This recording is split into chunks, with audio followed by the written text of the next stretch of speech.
சமீபமாக கவனிச்சிங்களா? மற்ற அரசியல் கட்சிகள் எல்லாம் ஏதோ இன்ஸ்டால்மெண்ட்ல தேர்தல் அறிக்கையை வெளியிட்டு இருக்காங்க. அதுல என்ன அறிவிக்கிறாங்க? நம்முடைய திராவிட மாடல் சார்பில் நாம் நிறைவேற்றி கொண்டிருக்கக்கூடிய திட்டங்களை டாப் அப் பண்ணி அப்படியே காப்பி எடுத்து அறிவிக்கிறாங்க. அவ்வளவுதான். ஏன்னா அவங்களுக்கும் வேற வழி இல்லை. நம்ம ஆட்சியில நிறைவேற்றிருக்கக்கூடிய திட்டங்களை இனி யாராலும் மாற்ற முடியாது, எவராலும் நிறுத்த முடியாது. யோசிச்சு பாருங்க, நாம வழங்குகிற மகளிர் உரிமை தொகையை யாராலும் நிறுத்த முடியுமா? முடியவே முடியாது.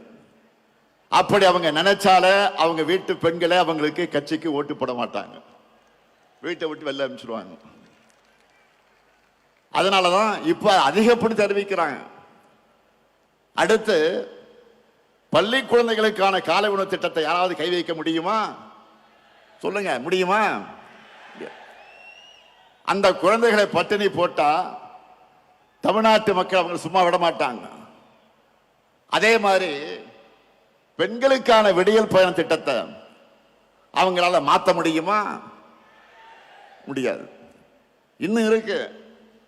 உயர்கல்விக்கு உறுதுணையா இருக்கிற புதுமை பெண் திட்டம், தமிழ் புதல்வன் திட்டம், நான் முதல்வன் திட்டம், இதையெல்லாம் தடுக்கவோ நிறுத்தவோ எந்த கட்சியாவது யோசிக்க முடியுமா? முடியாது.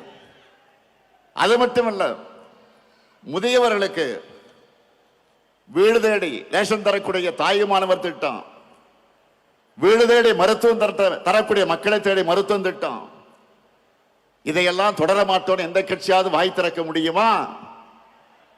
முடியுமா? சொல்லுங்க. இப்படி எவராலும் மாற்ற முடியாத திட்டங்கள் தான் இந்த முத்துவேல் கருணாநிதி ஸ்டாலினுடைய திட்டங்கள்.